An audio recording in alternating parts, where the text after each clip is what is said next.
وہ مہینہ جو ان قریب ہمارے درمیان آنے والا ہے، سبحان اللہ، جس کا بزرگوں کو سارا سال انتظار رہا کرتا اور آج بھی رہتا ہے۔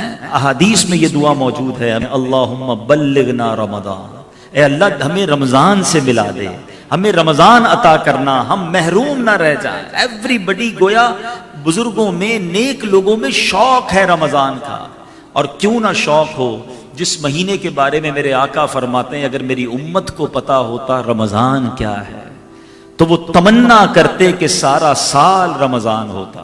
رمضان جاتا ہی نہ، ہمارے درمیان ہی رہتا۔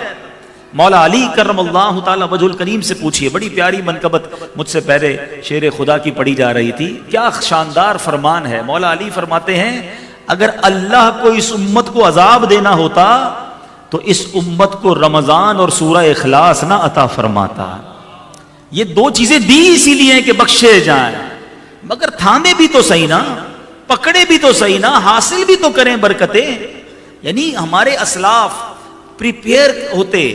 رجب، علامہ صفوری سے پوچھو، وہ اس یعنی رجب سے پریپریشن بتا رہے ہیں کہ رجب بیج بونے کا مہینہ ہے، شعبان ان بیجوں پر پانی ڈالنے کا مہینہ ہے، اور رمضان فصل کاٹنے کا مہینہ ہے۔ گویا from the Rajab you start your preparation for Ramzan. آپ رجب سے تیاری شروع کریں رمضان کی کہ پہلے عبادت کا بیج بوئیں، شعبان میں آنسو بہائیں، اس کو پانی ڈالیں تاکہ رمضان میں رحمت کی فصل کاٹیں۔ ہمارے صحابہ کرام کیا کرتے تھے؟ رمضان سے پہلے جو قاضی ہوتے تھے وہ فیصلے کرتے، جس کو رہا کرنا ہوتا رہا کرتے، جس کو سزا سنانی تو سزا سناتے، مقدموں کو سمیٹنا شروع کر دیتے۔ کاروباری لوگ کیا کرتے؟ جناب جو لین دین ہوتا وہ لے لیتے، دینا ہوتا دے دیتے، زکوٰۃ کا حساب کرتے، زکوٰۃ نکالتے۔ رمضان کا چاند نظر آتا، غسل کرتے اور مسجد میں بیٹھ جاتے۔ بس اب رحمت کا مہینہ آ گیا۔ ایک وہ پریپریشن ہے۔ مگر آج میرے بھائی بھی بیٹھے ہیں، پردے میں اسلامی بہنیں بھی ہیں، سوشل میڈیا پر بھی یہ سنا جا رہا ہوگا، ہم اپنے آپ سے پوچھتے ہیں کہ ہم سب نے کیا تیاری کی ہے؟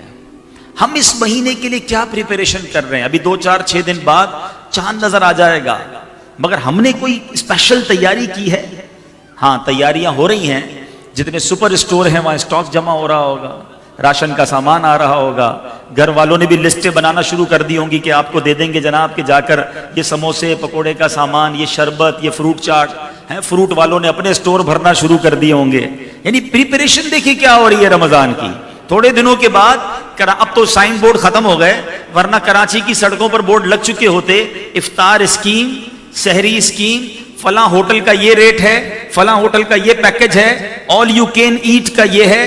اچھا، نوجوانوں نے پلان کیا بنانا شروع کیا ہوگا کہ رات کو نائٹ ٹورنامنٹ کدھر ہوں گے، کدھر جا کر کرکٹ کھیلنی ہے، رات کدھر گزارنی ہے۔ یعنی مجھے یہ بتائیے کہ اگر ایک ان نون، ایک غیر مسلم بندہ نکلے اور کہے کہ یار ہولی منتھ ہے مسلمانوں کا رمضان، دیکھو ان کی پریپریشن کیا ہے، تو وہ کسی سپر اسٹور کے پاس سے نکلے تو وہاں لائن لگی ہوئی ہو، باہر پکوڑے سموسے کے سٹال لگے ہوئے ہوں، آگے جائے تو ہوٹل میں اسکیمیں لگی ہوئی ہوں، شاپنگ سینٹر والوں نے اپنے پلان کیے ہوئے ہوں۔ اب ہمارے کئی بھائی جن کے کپڑے کی دکانیں یا سپر اسٹور، یہ بوتیکس وغیرہ یا جو بھی ہیں، انہوں نے کیا پلان بنانا ہوتا ہے؟ 5-6 دن تراویح پڑھ لو، اس کے بعد رات ساری پھر ہم نے بازار میں گزارنی ہے۔ عام عوام نے پلان کیا کیا ہے؟ 10-15 دن کے بعد پھر روزانہ شاپنگ کرنے جانا ہے۔ مجھے یہ بتائیے ان تمام چیزوں میں عبادت ٹائم کہاں ہے؟ عبادت اسکیم کدھر ہے؟ قرآن اسکیم کہاں ہے؟ تلاوت کدھر ہے؟ مغفرت کے لیے دعائیں کدھر ہیں؟ گر گڑانا کدھر ہے؟ انڈرسٹینڈ کیجئے، رمضان فوڈ فیسٹیول نہیں ہے۔ رمضان اس لیے تھوڑی آ رہا ہے کہ اس رمضان میں کیا کھانا ہے، کیا پکانا ہے۔ یعنی ہر کسی کو اگر رمضان کی فکر ہے تو یا تو کھانے پکانے کی ہے یا کپڑے بنانے کی، عید کی تیاری بھی تو کرنی ہے۔ اللہ اکبر، اس پوری پریپریشن میں نے کتنے روزے رکھنے ہیں، تراویح کتنی پڑھنی ہے، نوافل کتنے پڑھنے ہیں، اللہ کی بارگاہ میں کتنا گر گڑانا ہے، مغفرت کیسے لینی ہے، درود کتنے پڑھنے ہیں، کتنی بار ختم قرآن پڑھنا ہے، اس کو کون ڈسکس کر رہا ہے؟ آج یہ استقبال رمضان بڑا شاندار ٹاپک مجھے حافظ صاحب نے دیا۔ یہ الارم ہم سب کو اپنے اندر بجانا ہوگا، اپنے اندر یہ اپنے آپ کو جگانا ہوگا۔ ہم وہ دعا بھول گئے؟ کونین کے والی صلی اللہ تعالی علیہ وسلم نے ایک بار ایک منبر پر قدم مبارک رکھا اور آمین کہا، اور صحابہ کرام بھی کمال کے لوگ تھے۔ جب بھی کوئی ان یوزول غیر معمولی چیز نبی پاک میں دیکھتے تو سوال کر لیا کرتے تھے. انہوں نے سوال کیا, کام ہمارا بن گیا, ہمیں جواب مل گیا.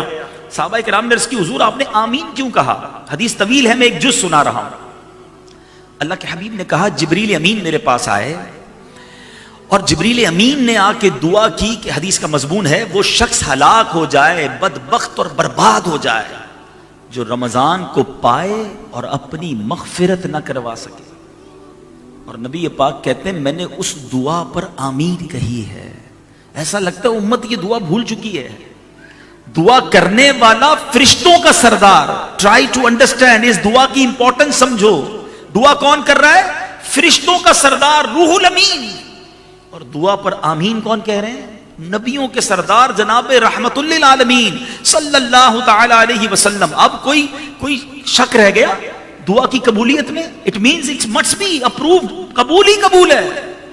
تو یہ طے ہو گیا کہ جس نے رمضان کو پایا اور اپنی مغفرت نہ کروا سکا وہ ہلاک و برباد ہو جائے گا. اب آؤ میں آپ کو بتاتا ہوں یہ مہینہ ہے کیسا, اس مہینے میں کرم کتنے ہیں, اس مہینے میں رحمتیں کتنی ہیں.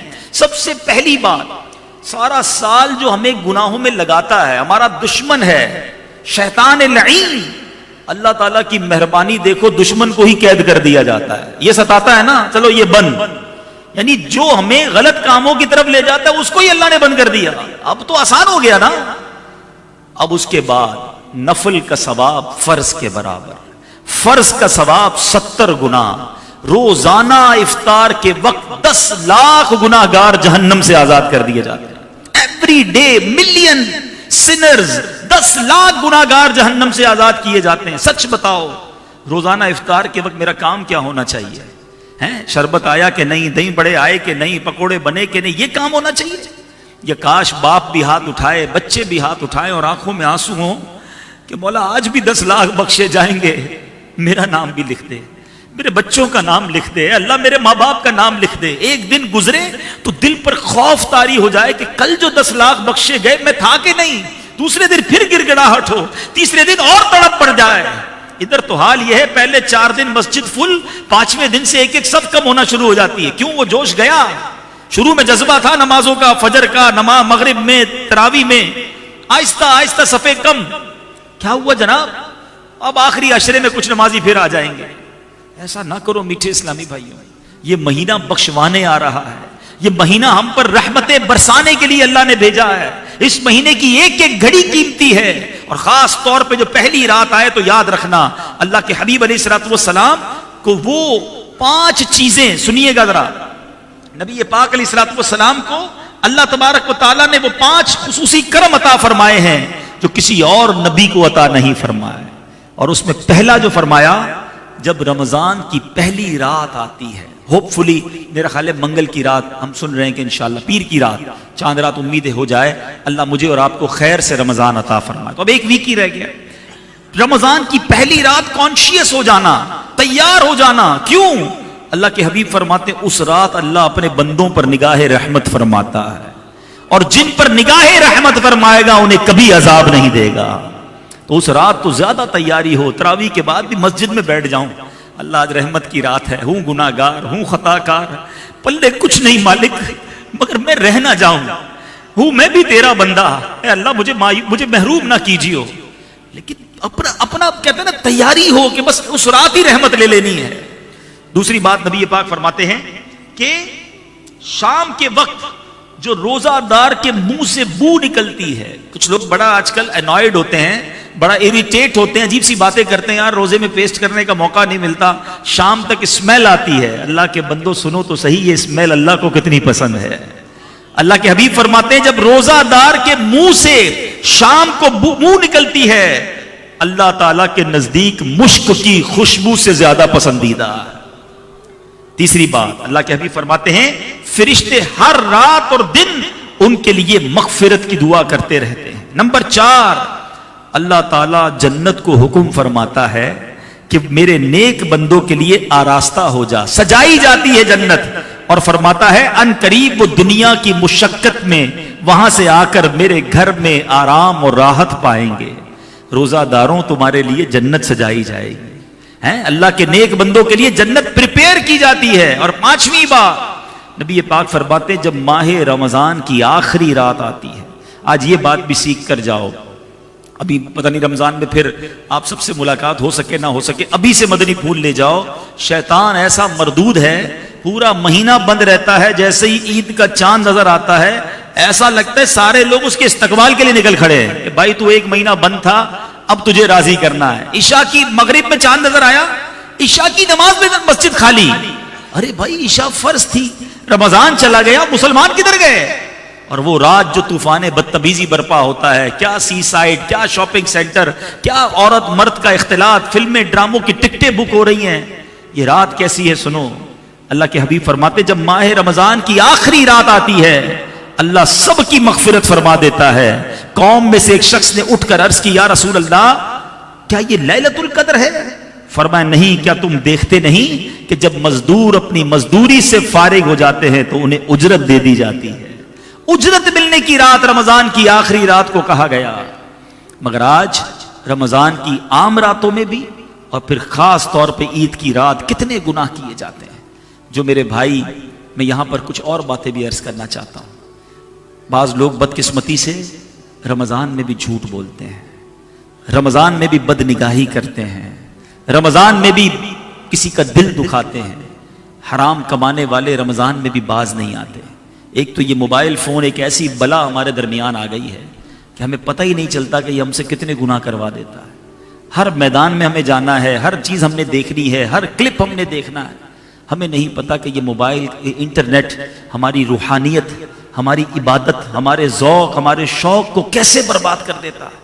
خدا را سمجھیے یہ رمضان گناہ کرنے کے لیے نہیں ہے. ویسے تو سارا سال گناہ نہیں کرنا, لیکن رمضان میں اسپیشلی اپنے آپ کو بچانا ہے. میں فار ایگزامپل سمجھاتا ہوں آپ کو. ایک بندہ باہر کسی کو گالی دے, غلط ہے, مگر مسجد کے اندر آ کر گالی دے. آپ کہیں گے یار خدا کا خوف کرو, اللہ کے گھر میں ہو. کوئی باہر گانے باجے سن رہا ہو اور کوئی مسجد کے اندر آ کے گانے باجے سنے یا گانے بجائے, آپ کیا کہیں گے؟ کمال ہے یار, تم پاگل ہو گئے, مسجد اللہ کا گھر ہے. تو ایک چیز یاد رکھیے, کچھ مقامات, کچھ دن اور کچھ مہینے ایسے ہیں جن کا مقام اللہ کی بارگاہ میں بہت زیادہ ہے. ان دنوں میں, ان لمحات میں یا ان مقامات پر گناہ کرنے کا عذاب بھی شدید ہے. جمعہ کے دن کی ایک نیکی 70 نیکی کے برابر ہے, لیکن اس کا مقام اللہ کی بارگاہ میں اتنا پیارا ہے کہ جمعہ کا ایک گناہ بھی 70 گناہ ہے. رمضان میں ایک نیکی نفل فرض کے برابر, فرض 70 گناہ, لیکن رمضان میں گناہ کرنا یہ اللہ کو کتنا ناپسندیدہ ہے. پھر بات کرتے ہیں مولا علی کرم اللہ تعالی وجہ الکریم کی. شیر خدا ایک بار ایک قبرستان کے پاس سے گزرے اور آپ نے ایک قبر کو دیکھا. اللہ سے عرض کی مولا اس کے حالات دیکھنا چاہتا ہوں. اللہ تعالیٰ نے قبر کے حالات آپ پر منکشف کر دیے, ظاہر کر دیے. آپ نے دیکھا مردہ قبر میں لوٹنیاں کھا رہا ہے, آگ میں جلایا جا رہا ہے اور فریاد کر رہا ہے یا علی انا غریق فی النار وحریق فی النار, علی بچائیے مجھے. آپ نے ہاتھ اٹھائے اللہ کی بارگاہ میں, ارشاد ہوا اے علی اس کی سفارش نہ کیجیے. عرض کی مولا کیا وجہ ہے؟ کہا اے علی یہ بندہ دن میں تو روزے رکھتا تھا مگر رات گناہوں سے باز نہیں آتا تھا. روزہ رکھ کر گناہ کرنے والے کا یہ حال ہے تو پہلے تو روزہ نہ رکھنے والا سوچے اس کا کیا بنے گا. اور روزہ رکھ کر بھی گناہ کرنا کتنا ناپسندیدہ ہے, سمجھو بات کو. یعنی دوسرے لفظوں میں آپ کے لیے ایک اسکیم آ رہی ہے کہ بخشش لے لو, بخشش لینے کی بجائے اللہ کو ناراض کرنے والے کام کرو گے تو رب کا غضب بھی بڑھ جائے گا نا. تو ہوتا کیا ہے, پرابلم یہ ہے کہ رمضان آئے گا تو ایسا نہیں ہے کہ میرے اندر کوئی بٹن لگا ہوا ہے کہ چلو بھائی یہ آف کر دو, اب جھوٹ نہیں بولوں گا, اب میری آنکھیں حرام نہیں دیکھیں گی, اب زبان سے غیبت نہیں ہوگی, اب کسی کی دل آزاری نہیں ہوگی. عادتیں ہیں نا وہ اس طرح نہیں چھوٹتی ہیں. یہ جو پریپریشن کی بار بار بات کی جاتی ہے اس کی وجہ یہ ہے کہ رمضان سے پہلے ابھی سے فلمیں ڈرامے, ابھی سے گانے باجے, ابھی سے جھوٹ بولنا, ابھی سے دل آزاریاں کرنا, ابھی سے غلط کام چھوڑنے ہوں گے تاکہ کہیں رمضان میں یہ غلطیاں کنٹینیو نہ ہو جائیں. مکہ شریف میں جاتے ہیں نا, ایک نیکی کتنی ہے؟ 1,00,000 نیکی, لیکن ادھر کا ایک گناہ بھی 1,00,000 ہے. تو کچھ لوگ سمجھتے ہیں ہم جا کے نیکیاں کر لیں گے. بھائی آپ جہاز جب یہاں سے ٹیک آف ہوگا جدہ کی طرف تو تھوڑی آپ اپنی عادتیں ادھر چھوڑ جائیں گے, وہ عادتیں ساتھ ہی جا رہی ہیں آپ کے. ادھر بھی جھوٹ بول رہے ہیں, ادھر بھی لڑائیاں ہم نے دیکھی ہیں, ادھر بھی گالی گلوچ ہو جاتی ہے. کیوں؟ ساری زندگی دی ہے تو ادھر کیسے نکلے گی؟ تو اگر اچھے مواقع پر خوب نیکیاں کرنی ہے نا, زیادہ حاصل کرنا ہے, تو اس سے پہلے ہی تیاری کرنی ہوگی کہ میری عادت ایسی بن جائے کہ میں غلط باتیں نہ کروں, میری زبان سے کسی کی دل آزاری نہ ہو, میری آنکھیں حرام نہ دیکھیں, میرے کان حرام نہ سنیں. تو میرے میٹھے اسلامی بھائیوں, آج کے جو بیان کا جو مین ٹاپک اور مقصد میسج ہے وہ یہی ہے کہ تیاری کیجئے مغفرت لوٹنے کی, تیاری کیجئے رحمتیں حاصل کرنے کی, اپنے آپ کو تیار کیجئے گناہوں سے بچانے کے لیے. اور اب آخر میں یہ بتانا چاہوں گا کہ میرے آقا مدینے والے مصطفیٰ صلی اللہ تعالیٰ علیہ وسلم رمضان کیسے گزارتے ہیں. ایک عاشق کا یہ کوسچن ہو سکتا ہے کہ جناب یہ تو بتائیے کہ نبی پاک علیہ الصلوۃ والسلام کی رمضان میں کیا روٹین تھی, آقا ماہ رمضان کیسے گزارتے. تو آقا علیہ الصلوۃ والسلام کی روٹین اگر سب سے اچھی کوئی بیان کر سکتا ہے تو ہماری امی حضور ام المومنین بیان کر سکتی ہیں. حضرت سیدہ عائشہ صدیقہ طیبہ طاہرہ رضی اللہ تعالی عنہا سے پوچھتے ہیں کہ حضور آپ بتائیے میرے آقا کی خلوتیں کیسی ہوتی تھیں, نبی پاک رمضان کی راتوں میں کرتے کیا تھے. بی بی عائشہ صدیقہ رضی اللہ تعالی عنہا نے جو فرمایا اس کا جو مضمون خلاصہ بنتا ہے, آپ کہتی جب رمضان آتا میرے آقا عبادت پر کمر بستہ ہو جاتے, بالکل تیار ہو جاتے, اور پورا مہینہ بستر منور پر تشریف نہ لاتے. سوچیے, یعنی اب بستر والا کام ختم, آرام کم. اور فرماتی اتنی دعائیں کرتے کہ نبی پاک کا مبارک رنگ متغیر ہو جاتا, خوف خدا طاری رہتا, رات رات بھر عبادتوں کا سلسلہ ہوتا. نبی پاک وہ پاک دل کے نہیں جس کو اپنا اندیشہ. میرے آقا کا تو کوئی معاذ اللہ تصور بھی نہیں نا گناہ کا, وہ تو بخشے بخشائے ہیں. ان کا حال یہ تھا کہ رمضان آتا تو بستر چھوڑ دیتے, اور ہمارا حال یہ ہے کہ رمضان آتا ہے تو زیادہ سوتے ہیں. دن میں اس لیے سوتے روزہ رکھا ہے, رات اس لیے سوتے ہیں کہ صبح روزہ رکھنا ہے. سوتے بھی زیادہ ہیں, کھاتے بھی زیادہ ہیں. کئی لوگوں کا تو رمضان کے بعد وزن بڑھ جاتا ہے. بھائی روزے رکھے تھے نہیں رکھے تھے؟ ہاں روزے تو رکھے تھے, لیکن بغیر روزوں کے 2 بار کھاتا ہوں, رمضان میں 4 بار کھاتا ہوں. تراویح کے بعد الگ کھانا, رات 2 بجے الگ کھانا, پھر سحری وہ ہمارے میمنوں میں روزوں بند بھی تک کرنا ہے نا, وہ بند کرنے اور کھینو ہے. ہو گیا 2 بجے سحری, لیکن وہ آخری اسپاٹ پہ بھی کچھ کھانا ہی ہے, افطار کر کے اور کھانا ہے, پورا دن بھوکا رہا تھا. تو یہ اس لیے نہیں آیا کہ ہم دیکھیں یہ طے ہے, جب آپ زیادہ کھائیں گے آپ کو زیادہ نیند آئے گی, زیادہ سستی آئے گی. بھوکے پیٹ والا شخص جو ہے وہ زیادہ چست, زیادہ عبادت کر سکتا ہے. تو ہمیں اس بار کچھ پلان کرنا ہوگا کہ یار اس بار بھی کہیں سستی میں ہی رمضان نہ گزر جائے. دوسری عادت میرے آقا علیہ الصلوۃ والسلام, میں روٹین بیان کر رہا ہوں نبی پاک کی. سرور کائنات علیہ الصلوۃ والسلام کا ایک اور شاندار کام یہ ہوتا رمضان میں کہ میرے آقا خوب تلاوت قرآن کرتے, خوب تلاوت قرآن. اور کس کے ساتھ کرتے؟ سبحان اللہ, جبریل امین حاضر ہوتے اور نبی پاک جبریل امین کے ساتھ قرآن کا دور کیا کرتے ہیں. اب ہم سوچیں کہ ہم کتنا قرآن پڑھتے ہیں. مجھے کہتے ہوئے شرم آ رہی ہے, میری بہنیں بھی ہیں, میرے بھائی بھی بیٹھے ہیں, ہم میں اب بھی کئی لوگ ایسے ہوں گے جن کو تلفظ کے ساتھ صحیح قرآن پڑھنا ہی نہیں آتا. آپ سوچو یار, نزول قرآن کا مہینہ آ رہا ہے اور مجھے قرآن ہی پڑھنا نہیں آتا ہے. کم از کم یہ کمزوری دور کریں نا. کب تک ایسا رہے گا کہ ساری زندگی گزر گئی اور قرآن پڑھنا نہیں سیکھا؟ آپ کہیں یار ذرا مشکل ہوتی ہے, عربی میں ہے نا تو میرے لیے ڈیفیکلٹ ہے. تو کیا زندگی میں سارے کام آپ نے نہیں سیکھے؟ آپ پیدا ہوئے تو آپ کو انگریزی نہیں آتی تھی, آپ اسکول گئے, آپ نے وہاں بہت ساری چیزیں سیکھی, آگے ضرورت پڑی تو ڈرائیونگ سیکھی, اکاؤنٹ سیکھا, انٹرنیشنل ٹریول کرنا تھا تو ٹریول کے قوانین سیکھے, کئی موبائل کے آپشنز آپ کو نہیں پتا تھے وہ آپ نے سیکھے. کوئی اکاؤنٹنٹ بیٹھا ہوگا, کوئی جناب کوئی اور ٹیکنیکل کام کرنے والا بیٹھا ہوگا, سب تو سیکھا آپ نے. اس کی وجہ کیا تھی کہ جو زندگی میں پریورٹی آتی گئی, اہمیت سمجھتے گئے, وہ سیکھتے گئے. قرآن کو کبھی اہمیت دی نہیں, اس کو پریورٹی دی نہیں کہ مسلمان ہوتے ہوئے مجھے قرآن آنا چاہیے. شرم آنی چاہیے اپنے آپ سے کہ میں مسلمان کہلانے والا, مجھے قرآن پڑھنا نہیں آتا. جب پڑھنا نہیں آتا تو سمجھیں گے کیسے آپ؟ حالانکہ یہ اللہ کا پیغام ہے, مومنوں کے نام ہے, یہ وہ میسج ہے جو ہر مسلمان کو پتا ہونا چاہیے کہ میرے رب نے مجھ سے قرآن میں کیا بات کی ہے. مگر آج بہت بڑی تعداد کو قرآن کی سورتوں کے نام بھی نہیں پتا ہے. ان کو یہ بھی نہیں پتا ہے کہ سورہ بقرہ کو سورہ بقرہ کیوں کہتے ہیں, سورہ آل عمران کو آل عمران کیوں کہتے ہیں, اس میں ہے کیا. مولوی صاحب سناتے ہیں تراوی، وہ بھی سب سے فاسٹ والی تراوی چاہیے، بس ادھر جا کے نماز پڑھ لیں، 4-5 دن میں تراوی پوری ہو جائے، پھر ایسے بھاگتے ہیں. یعنی دیکھو کچھ چیزیں زبان سے کہی جاتی ہیں اور کچھ ایٹیٹیوڈ سے پتہ چل جاتی ہیں.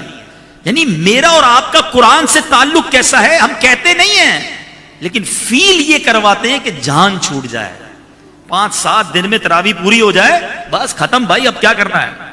کیوں اتنی بے اعتنائی قرآن سے؟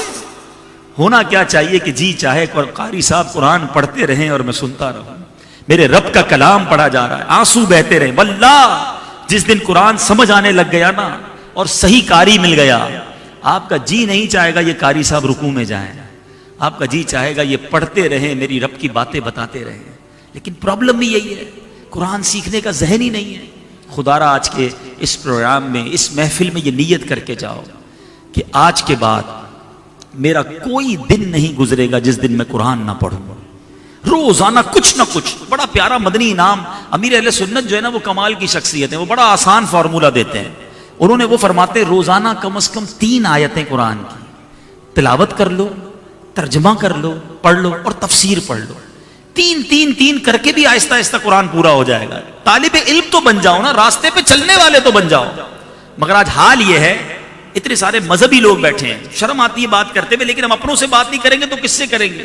کہ اگر آج میں سب سے پوچھوں کہ بتائیے آپ نے last Facebook online کب کیا تھا، تو کوئی کہے گا حضرت میرا تو ابھی بھی آن لائن ہی ہے، یا تھوڑی دیر پہلے تک تو آن لائن تھا. اچھا واٹس ایپ کب کیا تھا؟ واٹس ایپ آدھا گھنٹہ پہلے آن لائن تھا. ٹویٹر کب کیا تھا؟ 2-3 گھنٹے پہلے کیا تھا. فلاں سافٹ ویئر آج صبح کیا تھا. قرآن کب آن لائن کیا تھا؟ لاسٹ رمضان میں. اب کب ارادہ ہے؟ اگلے رمضان میں. سوچئے ایک سافٹ ویئر کئی بار آن لائن کرتے ہو روزانہ، قرآن آن لائن نہیں ہوتا. آپ کو پتا ہے جب میں اور آپ قبر میں جائیں گے نا یہ سارے سافٹ ویئر آف لائن ہو جائیں گے، قرآن قبر میں بھی آن لائن ہوگا. قرآن قبر میں نور بنے گا، قرآن قبر میں شفاعت کرے گا. جو چیز میرے ساتھ قبر میں جانے والی ہے میں اس کو چھوڑ کر دنیا کے دیگر کاموں میں لگا ہوا ہوں. خدا را میرے آقا کا یہ معمول تھا کہ وہ رمضان میں خوب قرآن کا دور کرتے. آج ایک نیت کر لو میٹھے اسلامی بھائیو، دعوت اسلامی نے کتنی سہولت دے دی ہے. رات کو مدرسے الگ لگا دیے، بچوں کے دن میں مدرسے الگ لگا دیے، آن لائن مدرسے الگ کھول دیے. آپ رات دیر سے فارغ ہوتے ہیں، رات 12-1 بجے آپ آن لائن قرآن پڑھنا شروع کر دیں. ایٹ لیسٹ یہ سیٹسفیکیشن تو ہو کہ میں قرآن صحیح پڑھ سکتا ہوں. حدیث پاک کتنی خوبصورت ہے، خیرکم من تعلم القرآن وعلمہ. تم میں بہترین وہ ہے جو قرآن سیکھے اور دوسروں کو سکھائے. نیت کر لو آج سے قرآن سے پکی دوستی کریں گے انشاءاللہ. روزانہ کچھ نہ کچھ قرآن پڑھیں گے. ماشاءاللہ کئی بچے مجھے ایسے نظر آ رہے ہیں جن کو قرآن پڑھنا آتا ہے، حافظ بھی ہوں گے. تو بیٹا آپ قرآن پڑھائیں، آپ کو قرآن پڑھنا آتا ہے، بہت اچھا کام ہے. آپ نعت خوانی کرتے ہیں، بڑی کمال کی بات ہے. مگر قرآن کے نور کو بھی پھیلائیں. کسی کو بٹھائیں، کسی کی نماز درست کر دیں کہ آپ نماز میں جو قرآن پڑھتے ذرا سنائیں مجھے، اس کا تلفظ ٹھیک کرا دیں. زندگی بھر وہ صحیح نماز پڑھے گا، تمہیں قیامت تک ثواب ملے گا. یہ وہ کام ہے ملٹیپلیکیشن کے جو ہمیں کرنے ہیں. اب نبی پاک کا ایک اور معمول، اپنے بیان کو اب اختتام کی طرف لاتا ہوں. پیارے آقا کا ایک اور کام رمضان میں کیا تھا. میرے آقا مدینے والے مصطفیٰ اتنی، ویسے ہی میرے آقا سے بڑا سخی کون ہے؟